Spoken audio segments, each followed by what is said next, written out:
ಊಟ ಬಲ್ಲವನಿಗೆ ರೋಗವಿಲ್ಲ ಅಂತ ನಮ್ಗೆಲ್ಲ ಚೆನ್ನಾಗಿ ಗೊತ್ತು. ಇವತ್ತು ತುಂಬಾನೇ ಮುಖ್ಯವಾಗಿರ್ತಕ್ಕಂಥ ವಿಷಯ, ಆಯುರ್ವೇದದ ಪ್ರಕಾರ ರಾಂಗ್ಲಿ ಕಂಬೈನ್ಡ್ ಫುಡ್ ಅಂದ್ರೆ ನಮ್ಮ ಆರೋಗ್ಯದ ಮೇಲೆ ಗಂಭೀರ ಪ್ರಭಾವ ಬೀರುವ ವಿರುದ್ಧ ಆಹಾರದ ಬಗ್ಗೆ ತಿಳಿದುಕೊಳ್ಳೋಣ. ಅಷ್ಟಾಂಗ ಹೃದಯದಲ್ಲಿ ವಾಗ್ಭಟ್ ಋಷಿಗಳು ವಿರುದ್ಧಮಪೀಚ ಆಹಾರಂ ವಿದ್ಯಾತ್ ವಿಷಂ ಗರುಪಮಂ ಎಂದು ಹೇಳಿದ್ದಾರೆ. ಅಂದ್ರೆ ವಿರುದ್ಧ ಆಹಾರ ಸೇವನೆಯು ನಮಗೆ ಸ್ಲೋ ಪಾಯ್ಸನ್ ಇದ್ದ ಹಾಗೆ. ಇಂತಹ ರಾಂಗ್ ಕಾಂಬಿನೇಷನ್ ಫುಡ್ ನಮಗೆ ರೋಗ ಯಾಕೆ ಬಂತು ಅಂತ ತಿಳಿಯಲು ಆಗದೇನೆ ನಮ್ಮನ್ನು ರೋಗಿಗಳನ್ನಾಗಿ ಮಾಡುತ್ತದೆ. ನಮಗೆ ತಿಳಿದೇನೆ ಸೇವಿಸುವ ವಿರುದ್ಧ ಆಹಾರಗಳಿಂದ ಹೆಚ್ಚು ರಕ್ತದೊತ್ತಡ, ಮಧುಮೇಹ, ಮೂಲವ್ಯಾಧಿ, ಚರ್ಮವ್ಯಾಧಿ, ಅಪಚನ, ಆಸಿಡಿಟಿ, ಅನೀಮಿಯಾ, ಕೂದಲುದುರುವುದು, ತಲೆನೋವು, ಉದರ ಸಂಬಂಧಿ ಸಮಸ್ಯೆಗಳು, ವಿಕೃತ ಸಂತಾನ, ಗ್ಯಾಸ್ಟ್ರಿಕ್ ಸಮಸ್ಯೆ ಆಗಿರಬಹುದು, ಬ್ಲೋಟಿಂಗ್, ಅಟೋ ಇಮ್ಯೂನ್ ಡಿಸೀಸ್ಗಳಾಗಿರಬಹುದು, ಹೀಗೆ ಅನೇಕ ರೋಗಗಳು ಬರುತ್ತವೆ. ಹಾಗಾದ್ರೆ ಆಯುರ್ವೇದದ ಪ್ರಕಾರ ಈ ವಿರುದ್ಧ ಆಹಾರಗಳು ಯಾವುವು? ಆಯುರ್ವೇದದಲ್ಲಿ ಒಟ್ಟು 18 ರೀತಿಯ ವಿರುದ್ಧಗಳನ್ನು ಅಂದ್ರೆ ಅವಾಯ್ಡ್ ಮಾಡ್ತಕ್ಕಂಥ ಫುಡ್ ಕಾಂಬಿನೇಷನ್ಗಳ ಬಗ್ಗೆ ಹೇಳಲಾಗಿದೆ. ಮೊದಲನೇದ್ದು ದೇಶ ವಿರುದ್ಧ, ಅಂದ್ರೆ ಪ್ರದೇಶ ಅಥವಾ ವಾತಾವರಣ ವಿರುದ್ಧ ಆಹಾರ ಸೇವಿಸೋದು. ಉದಾಹರಣೆಗೆ ಬಿಸಿಲು ನಾಡಿನಲ್ಲಿದ್ರೆ ಸ್ಪೈಸಿ ಆಹಾರ ಅಥವಾ ಕಾಂಟಿನೆಂಟಲ್ ಫುಡ್, ಚೈನೀಸ್ ಫುಡ್ ಇಂಥವುಗಳನ್ನ ಸೇವಿಸುವುದೇನಂತಂದ್ರೆ ಇಲ್ಲಿ ವಿರುದ್ಧ ಆಹಾರ ಅಂತ ಹೇಳ್ಬೋದು. ಅದೇ ರೀತಿ ತಂಪು ಪ್ರದೇಶದಲ್ಲಿದ್ರೆ ದೇಹಕ್ಕೆ ತಂಪು ಕೊಡುವ ಆಹಾರ ಪದಾರ್ಥಗಳು ವಿರುದ್ಧ ಆಹಾರ. ನಾವು ನಮ್ಮ ಪ್ರದೇಶದಲ್ಲಿ ಏನ್ ಬೆಳೀತಾರೋ ಅದನ್ನೇ ಸೇವಿಸಿದ್ರೆ ನಮ್ಮ ಆರೋಗ್ಯಕ್ಕೆ ಒಳ್ಳೆಯದು. ಇನ್ನು ಎರಡನೇದ್ದು ಕಾಲ ವಿರುದ್ಧ, ಅಂದ್ರೆ ಋತುವಿನ ಅನುಸಾರ ಆಹಾರ ಸೇವನೆ ಮಾಡಿದ್ರೆ ಒಳ್ಳೆಯದು. ಒಂದ್ ವೇಳೆ ಋತುವಿನ ವಿರುದ್ಧವಾಗಿ ಆಹಾರ ಸೇವನೆ ಆದ್ರೆ ಅದು ಕಾಲ ವಿರುದ್ಧ ಅಂತ ಹೇಳ್ತೀವಿ. ಉದಾಹರಣೆಗೆ ಬೇಸಿಗೆಯಲ್ಲಿ ಅತಿಯಾದ ಚಹಾ ಸೇವಿಸೋದು, ಮಸಾಲೆ ತಿನ್ನೋದು, ಚಳಿಗಾಲದಲ್ಲಿ ಐಸ್ ಕ್ರೀಮ್ ತಿನ್ನೋದು ಇವೇನಂತಂದ್ರೆ ಕಾಲ ವಿರುದ್ಧ ಆಹಾರಗಳು. ಇನ್ನು ಮೂರನೇದ್ದು ಅಗ್ನಿ ವಿರುದ್ಧ. ಇಲ್ಲಿ ನಮ್ಮ ಜಠರಾಗ್ನಿಗೆ ತಕ್ಕಂತೆ ಆಹಾರ ಸೇವನೆ ಮಾಡಬೇಕು. ನಮ್ಮ ಪ್ರಕೃತಿ ಅನುಸಾರ ಆಹಾರ ಸೇವನೆ ಮಾಡಬೇಕು. ಅಂದ್ರೆ ವಾತ ಪ್ರಕೃತಿ ಇದ್ರೆ ವಿಷಮ ಅಗ್ನಿ ಇರುತ್ತೆ. ಅಂದ್ರೆ ಏನಾಗುತ್ತೆ, ಇಲ್ಲಿ ಕೆಲವೊಮ್ಮೆ ಹಸಿವಾಗುತ್ತೆ, ಕೆಲವೊಮ್ಮೆ ಹಸಿವಾಗೋದಿಲ್ಲ. ಇನ್ನು ಪಿತ್ತ ಪ್ರಕೃತಿ ಇದ್ರೆ ತೀಕ್ಷ್ಣ ಅಗ್ನಿ ಇರುತ್ತೆ, ತುಂಬಾ ಜೋರಾಗಿ ಹಸಿವೆ ಆಗುತ್ತೆ. ಇನ್ನು ಕಫ ಪ್ರಕೃತಿ ಇದ್ರೆ ಮಂದ ಅಗ್ನಿ ಇರುತ್ತೆ, ಹಸಿವು ಬೇಗ ಆಗೋದಿಲ್ಲ. ಇಲ್ಲಿ ಅಗ್ನಿ ವಿರುದ್ಧ ಆಹಾರ ಅಂತಂದ್ರೆ ಉದಾಹರಣೆಗೆ ಪಿತ್ತ ಪ್ರಕೃತಿಯವರು, ತೀಕ್ಷ್ಣ ಅಗ್ನಿ ಇರುವವರು ಹೆಚ್ಚು ಉಪವಾಸ ಇರುವುದಾಗ್ಲಿ ಅಥವಾ ಕಡಿಮೆ ಊಟ ಮಾಡುವುದಾಗ್ಲಿ ಅಗ್ನಿ ವಿರುದ್ಧ ಆಹಾರ ಅಂತ ಹೇಳಬಹುದಿಲ್ಲಿ. ಅದೇ ರೀತಿ ಕಫ ಪ್ರಕೃತಿಯವರು, ಮಂದ ಅಗ್ನಿ ಇರ್ತಕ್ಕಂಥವ್ರು ಹೆಚ್ಚು ಆಹಾರ ಸೇವಿಸೋದು ಇದು ಅಗ್ನಿ ವಿರುದ್ಧ ಆಹಾರ. ಅಂದ್ರೆ ಜೀರ್ಣಶಕ್ತಿಯನ್ನು ಗಮನಿಸದೆ ಆಹಾರ ಸೇವಿಸೋದು ಇಲ್ಲಿ ಅಗ್ನಿ ವಿರುದ್ಧ ಆಹಾರ. ಇನ್ನು ನಾಲ್ಕನೇದ್ದು ಮಾತ್ರ ವಿರುದ್ಧ. ಇಲ್ಲಿ ಮಾತ್ರ ಅಂದ್ರೆ ಪ್ರಮಾಣ, ಕ್ವಾಂಟಿಟಿ ಅಂತ ಅರ್ಥ. ಮಾತ್ರ ವಿರುದ್ಧದಲ್ಲಿ ಜೇನುತುಪ್ಪ ಮತ್ತು ತುಪ್ಪ ಏನಂತಂದ್ರೆ ಸಮ ಪ್ರಮಾಣದಲ್ಲಿ ಸೇವಿಸಿದ್ರೆ ನಮ್ಮ ದೇಹದಲ್ಲಿ ಅತ್ಯಂತ ವಿಷಕಾರಿ ಅಂಶ ಸೃಷ್ಟಿಸುತ್ತೆ. ಆದ್ರೆ ತುಪ್ಪ ಮತ್ತು ಜೇನುತುಪ್ಪದಲ್ಲಿ ಪ್ರಮಾಣ ಹೆಚ್ಚು ಕಡಿಮೆ ಮಾಡಿದ್ರೆ ಸಮಸ್ಯೆ ಇರೋದಿಲ್ಲ.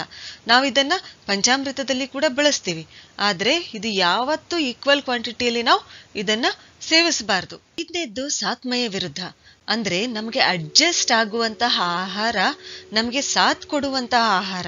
ಸಾತ್ಮಯ ಅಂತಂತಂದ್ರೆ ಇದು ಒಂದು ಸಂಸ್ಕೃತ ಪದ. ನಮಗೆ ಸಾಥ್ ಕೊಡ್ತಕ್ಕಂಥ ಆಹಾರ ಇದ್ರೆ ಅದನ್ನು ಒಳ್ಳೆಯದು.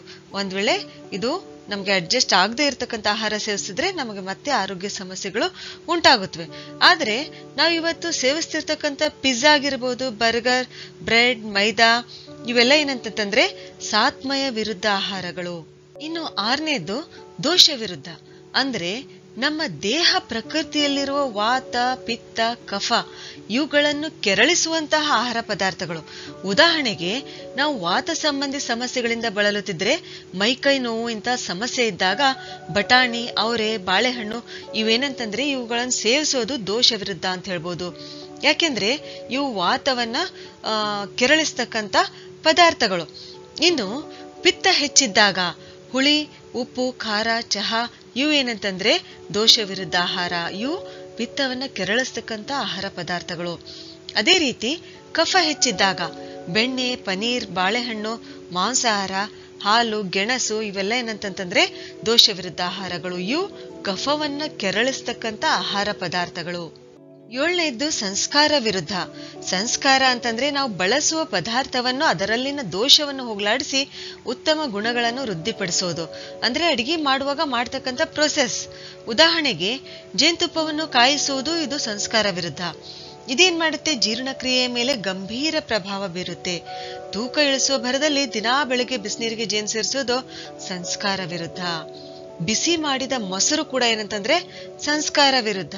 ಎಂಟನೇದ್ದು ವೀರ್ಯ ವಿರುದ್ಧ. ಅಂದ್ರೆ ಅದರ ಸ್ವಭಾವದ ಮೇಲೆ ಹೋಗುತ್ತೆ. ಇದು ಬೇರೆ ಬೇರೆ ವೀರ್ಯದ ಪದಾರ್ಥಗಳನ್ನು ಮಿಕ್ಸ್ ಮಾಡಿ ತಿನ್ನೋದೇನಂತಂದ್ರೆ ವೀರ್ಯ ವಿರುದ್ಧ ಆಹಾರ ಅಂತ ಹೇಳ್ತೀವಿ. ಉದಾಹರಣೆಗೆ ಹಾಲು ಮತ್ತು ಮೀನು ಏನಾಗುತ್ತೆ, ಇಲ್ಲಿ ಹಾಲು ಶೀತ ವೀರ್ಯವನ್ನು ಹೊಂದಿದೆ, ಅದೇ ರೀತಿ ಮೀನು ಉಷ್ಣ ವೀರ್ಯವನ್ನು ಹೊಂದಿದೆ. ಇವೇನಂತಂದ್ರೆ ವೀರ್ಯ ವಿರುದ್ಧ ಆಹಾರಗಳು. ಅದೇ ರೀತಿ ಹಾಲು ಮತ್ತು ಉಪ್ಪು ಕೂಡ. ಆಮೇಲೆ ಫ್ರೈಡ್ ಫುಡ್ಗಳು ಕೂಡ. ಇದೇನ ಫ್ರೈಡ್ ಫುಡ್ಗಳ ಜೊತೆ ನಾವು ಕೋಲ್ಡ್ ಡ್ರಿಂಕ್ಸ್ ಏನ್ ಕುಡಿತೀವಲ್ಲ, ಇದು ವೀರ್ಯ ವಿರುದ್ಧ ಆಹಾರ. ಒಂಬತ್ತನೇದ್ದು ಕೋಷ್ಠ ವಿರುದ್ಧ. ಅಂದ್ರೆ ನಮ್ಮ ಜೀರ್ಣತೆಯ ಕ್ಷಮತೆ ವಿರುದ್ಧ ಆಹಾರ ಸೇವಿಸುವುದು ಕೋಷ್ಠ ವಿರುದ್ಧ. ಕ್ರೂರ, ಮಧ್ಯಮ ಮತ್ತು ಮೃದು ಇವುಗಳಲ್ಲಿ ಒಂದು ರೀತಿಯ ಜೀರ್ಣ ಶಕ್ತಿ ನಾವು ಹೊಂದಿರುತ್ತೇವೆ. ಉದಾಹರಣೆಗೆ ಮೃದು ಕೋಷ್ಠ ಇದ್ರೆ ಪಿಜ್ಜಾ ತಿನ್ನುವುದೇನಂತಂದ್ರೆ ಕೋಷ್ಠ ವಿರುದ್ಧ. ಹತ್ತನೇದ್ದು ಅವಸ್ಥಾ ವಿರುದ್ಧ. ಅಂದ್ರೆ ಅತಿಯಾದ ಶಾರೀರಿಕ ಶ್ರಮ, ವ್ಯಾಯಾಮ ಆದ ತಕ್ಷಣ ವಾತ ಹೆಚ್ಚಿಸತಕ್ಕಂತ ಆಹಾರ ಸೇವಿಸೋದು ಅವಸ್ಥಾ ವಿರುದ್ಧ. ಅತಿಯಾದ ಶ್ರಮ, ಆಯಾಸ ಇದ್ದಾಗ ವಿಶ್ರಾಂತಿ ತೆಗೆದುಕೊಂಡು ಆಹಾರದಲ್ಲಿ ವಾಯುವನ್ನು ಕಡಿಮೆ ಮಾಡುವ ಆಹಾರವನ್ನು ಸೇವಿಸಬೇಕು. ಬೇಳೆಕಾಳು, ಖಾರ ಪದಾರ್ಥ, ಒಣ ಪದಾರ್ಥ ಇವುಗಳನ್ನು ಸೇವಿಸಬಾರದು. ಇದು ಅವಸ್ಥಾ ವಿರುದ್ಧ ಆಹಾರ. ಅದೇ ರೀತಿ ನಿದ್ರೆ ಮಾಡಿ ಎದ್ದ ನಂತರ ಕಫ ಹೆಚ್ಚಿಸುವ ಪದಾರ್ಥಗಳನ್ನು ಸೇವಿಸಬಾರದು. ಉದಾಹರಣೆಗೆ ಹಾಲು, ಎಣ್ಣೆಯಲ್ಲಿ ಕರೆದಿರ್ತಕ್ಕಂಥ ಪದಾರ್ಥಗಳು ಇವುಗಳನ್ನ ಸೇವಿಸಬಾರದು. ಇದೇನಂತಂದ್ರೆ ಅವಸ್ಥಾ ವಿರುದ್ಧ. 11ನೇದ್ದು ಕ್ರಮ ವಿರುದ್ಧ. ಆಯುರ್ವೇದದಲ್ಲಿ ಆಹಾರ ಸೇವನೆಯ ಸರಿಯಾದ ಕ್ರಮ ವಿವರವಾಗಿ ತಿಳಿಸಲಾಗಿದೆ. ಅಂದ್ರೆ ಸಿಹಿ ಪದಾರ್ಥ ಮೊದಲು ಸೇವಿಸಬೇಕು, ಕೊನೆಯಲ್ಲಿ ಒಗರಾದ ಕಹಿ ಪದಾರ್ಥ ಸೇವಿಸಬೇಕು. ಯಾಕಂದ್ರೆ ಇಲ್ಲಿ ಸಿಹಿ ಪದಾರ್ಥ ಕಫಕ್ಕೆ ಬಲ ಕೊಡುತ್ತದೆ, ಜೀರ್ಣಕ್ರಿಯೆ ಚೆನ್ನಾಗಿ ಆಗುತ್ತದೆ. ಅಂತೆಯೇ ಕೊನೆಯಲ್ಲಿ ವಾತ ಬಲಿಷ್ಠವಾಗಿರಬೇಕು. ಆದ್ರಿಂದ ಒಗರಾದ ಕಹಿ ಪದಾರ್ಥ, ಮಜ್ಜಿಗೆ ಇವೆಲ್ಲ ಕೊನೆಯಲ್ಲಿ ಸೇವಿಸಬೇಕು. ಹೀಗೆ ಕ್ರಮವಾಗಿ ಸೇವಿಸದಿದ್ರೆ ಅದು ಕ್ರಮ ವಿರುದ್ಧ. 12ನೇದ್ದು ಪರಿಹಾರ ವಿರುದ್ಧ.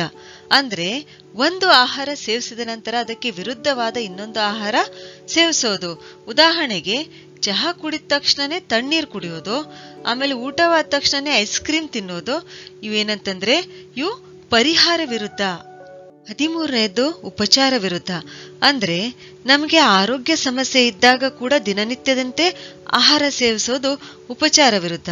ಅದೇ ರೀತಿ 14ನೇದ್ದು ಪಾಕ ವಿರುದ್ಧ. ಅಂದರೆ ಸರಿಯಾಗಿ ಬೇಯಿಸದೇ ಇರುವ ಅಥವಾ ಹೆಚ್ಚು ಬೇಯಿಸಿದ, ಅತಿಯಾಗಿ ಕರಿದ, ಹೊತ್ತಿಸಿದ ಪದಾರ್ಥಗಳ ಸೇವನೆ ಏನಂತಂದ್ರೆ ಇಲ್ಲಿ ಪಾಕ ವಿರುದ್ಧ. ಅದೇ ರೀತಿ ದೋಷಯುಕ್ತ ಪಾತ್ರೆಯಲ್ಲಿ ತಯಾರಿಸಿದ ಆಹಾರ ಕೂಡ ಏನಂತಂದ್ರೆ ಪಾಕ ವಿರುದ್ಧ. 15ನೇದ್ದು ಸಂಯೋಗ ವಿರುದ್ಧ. ಅನೇಕ ಪೌಷ್ಟಿಕಾಂಶಗಳನ್ನು ಹೊಂದಿರತಕ್ಕಂಥ ಪದಾರ್ಥಗಳು ಕೂಡ ಏನಂತಂದ್ರೆ ಮಿಕ್ಸ್ ಮಾಡಿದಾಗ ವಿಷವಾಗುತ್ತವೆ. ಇಂತಹ ಸಂಯೋಗ ವಿರುದ್ಧ ಆಹಾರಗಳು ಯಾವಂತಂದ್ರೆ ಹಾಲಿನ ಜೊತೆ ನಾವು ಸಿಟ್ರಿಕ್ ಹಣ್ಣುಗಳು ಸೇವಿಸಿದ್ರೆ ಅದು ಅತ್ಯಂತ ವಿಷಕಾರಿಯಾಗಿ ಪರಿಣಮಿಸುತ್ತೆ, ಅನೇಕ ರೋಗಗಳಿಗೆ ದಾರಿ ಮಾಡಿಕೊಡುತ್ತೆ. ಸೋರಿಯಾಸಿಸ್ ಆಗಿರಬಹುದು, ಚರ್ಮದ ವ್ಯಾಧಿಗಳಾಗಿರಬಹುದು, ಹೀಗೆ ಅನೇಕ ರೋಗಗಳು ಉಂಟಾಗುತ್ತವೆ. ಆಮೇಲೆ ಹಾಲಿನ ಜೊತೆ ಉಪ್ಪು ಸೇವಿಸಿದ್ರು ಕೂಡ ಅನೇಕ ಆರೋಗ್ಯ ಸಮಸ್ಯೆಗಳು ಉಂಟಾಗುತ್ತವೆ. ಹಾಲಿನ ಜೊತೆ ಬಾಳೆಹಣ್ಣು ಸೇವಿಸಿದ್ರು ಕೂಡ, ಹೌದು, ನಾವೆಲ್ಲ ಏನ್ ಮಾಡ್ತೀವಿ, ಶೀಕರಣೆ ಮಾಡ್ಕೊಂಡು ತಿಂತೀವಿ, ಹಾಲು ಬಾಳೆಹಣ್ಣು ಕಲಿಸ್ಕೊಂಡು ತಿಂತೀವಿ. ಆದ್ರೆ ಇದು ಕೂಡ ಆಯುರ್ವೇದದ ಪ್ರಕಾರ ಏನಂತಂದ್ರೆ ಸಂಯೋಗ ವಿರುದ್ಧ, ಎರಡು ಮಿಕ್ಸ್ ಮಾಡಿ ತಿನ್ಬಾರ್ದು ಅಂತ ಆಯುರ್ವೇದದಲ್ಲಿ ಹೇಳಲಾಗಿದೆ. ಬಾಳೆಹಣ್ಣು ತಿಂದ ಮೇಲೆ ಬೇಕಿದ್ರೆ ಹಾಲು ಕುಡಿಬಹುದು, ಅಥವಾ ಹಾಲು ಕುಡಿದಾದ ಮೇಲೆ ಬಾಳೆಹಣ್ಣನ್ನ ತಿನ್ಬಹುದು. ಆದ್ರೆ ಎರಡು ಮಿಕ್ಸ್ ಮಾಡಿ ತಿನ್ಬಾರ್ದೆಂದು ಆಯುರ್ವೇದದಲ್ಲಿ ಹೇಳಲಾಗಿದೆ. ಅದೇ ರೀತಿ ಹಾಲಿನ ಜೊತೆ ಕಿಚಡಿ ಆಗಿರಬಹುದು, ಯಾಕೆಂದ್ರೆ ಕಿಚಡಿಯಲ್ಲಿ ಕೂಡ ಉಪ್ಪಿರುತ್ತೆ. ಅದೇ ರೀತಿ ಹಾಲಿನ ಜೊತೆ ಹಸಿರು ತರಕಾರಿಗಳು ಕೂಡ ಸೇವಿಸಬಾರ್ದು, ಚಹಾ ಚಪಾತಿ ಕೂಡ ಸೇವಿಸಬಾರ್ದು, ಹಾಲಿನ ಜೊತೆ ಮೂಲಂಗಿ ಸೇವಿಸಬಾರ್ದು, ಆಮೇಲೆ ಹಾಲಿನ ಜೊತೆ ಉಳ್ಳಾಗಡ್ಡಿ ಸೇವಿಸಬಾರ್ದು, ಬದನೆಕಾಯಿ ಸೇವಿಸಬಾರ್ದು, ಹಲಸಿನ ಹಣ್ಣಂತೂ ಸೇವಿಸಲೇಬಾರ್ದು. ಆಮೇಲೆ ಹಾಲಿನ ಜೊತೆ ಮಾಂಸಾಹಾರ ಕೂಡ ಸೇವಿಸಬಾರ್ದು, ಹಾಲಿನ ಜೊತೆ ಆಲ್ಕೋಹಾಲು ಕೂಡ ಸೇವಿಸಬಾರ್ದು. ಆಮೇಲೆ ಆಯುರ್ವೇದದಲ್ಲಿ ಆಸವರಿಷ್ಠ ಔಷಧಿಗಳು ಸಿಗುತ್ತವೆ.